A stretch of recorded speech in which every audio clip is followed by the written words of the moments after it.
Fun cartoon TV. जादुई TV. सुनो, तुम्हारे बाबूजी तो कब के गुजर गए। अब उनका जो सामान है वो पड़े पड़े कबाड़ा हो रहा है। बेच ही दो, कुछ पैसे आ जाएंगी। बात तो सही है। अगले संडे फुर्सत में यही करेंगे। अगले संडे रोहित सारा सामान कबाड़ी को घर बुला के दे देता है। तभी उसकी नजर बाबूजी की पुरानी टीवी पर जाती है, जो इतने सालों तक कूड़े में पड़ी थी, फिर भी चमचमा रही थी। टीवी तो देखो, जैसे एकदम नई हो। हाँ, बाबूजी को टीवी देखना बहुत पसंद था। उनका सपना था कि वो टीवी पे आए। एक बार मौका भी था जब वो अपने गांव के गाने सुनाने किसी चैनल पर जाने वाले थे, पर मैं और मेरा भाई लड़ पड़े और बाबूजी को घर पर ही रुकना पड़ा। चला के देखे क्या? हाँ हाँ, क्यों नहीं, देख लेते हैं। पर शायद ही चले। बाबूजी ने उस लड़ाई के दिन के बाद टीवी देखना ही छोड़ दिया था। टीवी चालू करने के लिए उसमें केबल वायर लगा दिया जाता है। एक न्यूज चैनल चालू हो जाती है। स्वर्ग की सीढ़ी के रास्ते हैं तीन, तीनों के तीन रास्ते हैं संगीन। पहला रास्ता है सांप की बीन, दूसरा रास्ता घर में बिछा कालीन, तीसरा रास्ता कलकत्ता से चीन। ये क्या बकवास खबर है, कुछ अच्छा लगा दो। अरे आप बोलो तो सही, कोई अच्छी खबर सुना देता हूँ। मेरा तो काम ही खबर देना है। अरे बाप रे, टीवी बात कर रही है। हाँ, ये न्यूज वाला मुझसे। हाँ हाँ, आपसे ही तो बात करूंगा ना, आपके घर में हूँ तो। अरे ये सपना है क्या?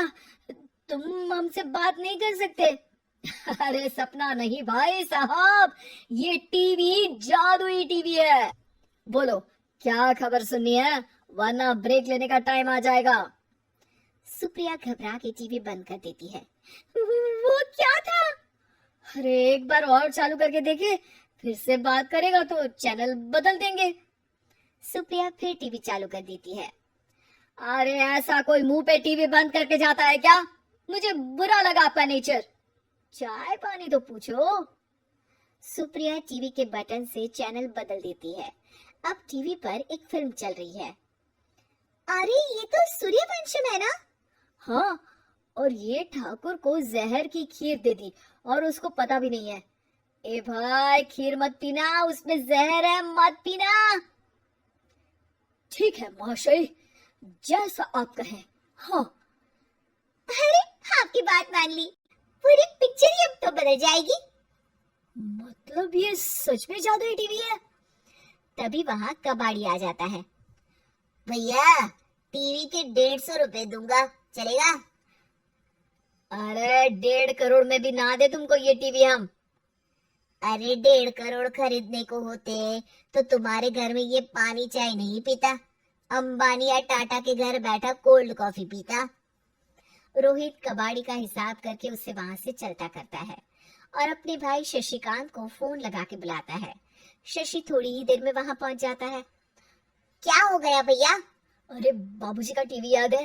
हाँ हाँ, जिसमें घुसे रहते थे हमेशा वो, और अपने को कुछ नहीं देखने देते थे। अरे वो अब जादुई टीवी बन गया है।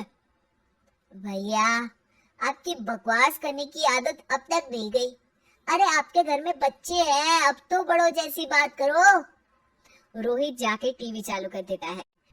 टीवी पर एक जादू का शो हो रहा है जिसमें एक जादूगर है। अब मैं अपनी टोपी में से कबूतर निकालूंगा। श्रिंग ब्रिंग शरिंग बम फोपा फुफी फुफा बाउ। टीवी से कबूतर निकलता है और शशिकांत के सर पर आकर बैठ जाता है। भैया, ये क्या हो रहा है? भैया इसे उड़ाओ।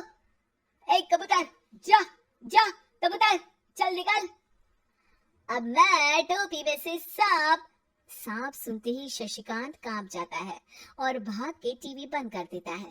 भैया, सॉरी भैया, मैं समझ गया ये सच में जादुई टीवी है, पर एक बार और ट्राई करते हैं। पर भाभी, कोई दूसरा चैनल लगाओ जिसमें डर ना लगे। सुप्रिया टीवी चला देती है और न्यूज लगा देती है।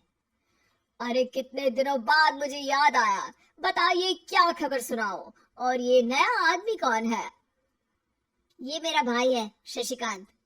ओह, ओह यस, वही है ना जिससे तुम लड़ लिए थे किसी बात पे और तुम्हारे बुढ़ाओ पिताजी गुस्सा हो गए थे और टीवी को संन्यास दे दिया था। हैं? तुमको कैसे पता ये सब? इस टीवी में रहने वाले आदमी से लेकर कबूतर तक को तुम्हारे बाबूजी और तुम्हारी बातें पता है, इसीलिए तो ये जादुई टीवी है। ये टीवी क्या कर सकती है वैसे? तुम जो मांगो दे सकती है, कहानी बदल सकते हो, खबर बदल सकते हो, कोई चीज मांग सकते हो। अरे भैया, ये टीवी मैं लेके जा रहा हूँ। बाबूजी का लाडला तो मैं ही था ना। अरे ऐसे कैसे? मैं बड़ा बेटा था, अब तक मेरे घर में टीवी थी ना। अब तक कहाँ गए थे पिताजी के लाडले? तुम्हारी गलती का एहसास भी है। अरे भैया ज्यादा ना बोलो वरना भूल गए, आपके दांत तोड़ दिए थे मैंने उस लड़ाई में। मेरी बीवी के सामने मेरी बेइज्जती करता है, रुक। दोनों भाई हाथापाई पे उतर जाते हैं। रुक, बताता हूँ तुझे कि कौन बड़ा है। अरे छोटे का दम तो देख लीजिए आप। ये खबर आपके बाबूजी को देता हूँ। तभी टीवी अचानक बंद हो जाता है। अरे शायद टीवी नाराज हो गया। और लड़ लो, आए बड़े खली बनने। टीवी से एक तेज रोशनी निकलती है और टीवी में बाबूजी दिखाई देते हैं। बाबूजी आप इतना चकरा क्यों रहा है? अपने बाप को नहीं पहचानता क्या? ये तो ऐसा ही है बाबूजी। प्रणाम बाबूजी।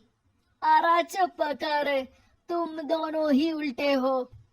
तुम्हारी वजह से मैंने टीवी में आने के सपने को छोड़ दिया, तुम्हारी लड़ाई की वजह से।